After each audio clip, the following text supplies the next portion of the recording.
As you know, we only use approximately 10% of our brain. So what kind of incredible gifts are hidden in the remaining 90%?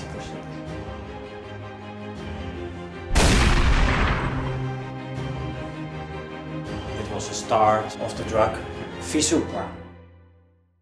Anthony is nu 14. Wat is er veranderd na 5 jaar en 4 zelfmoordpogingen? Ik dacht dat wij een duo hadden. Hey, omdraaien!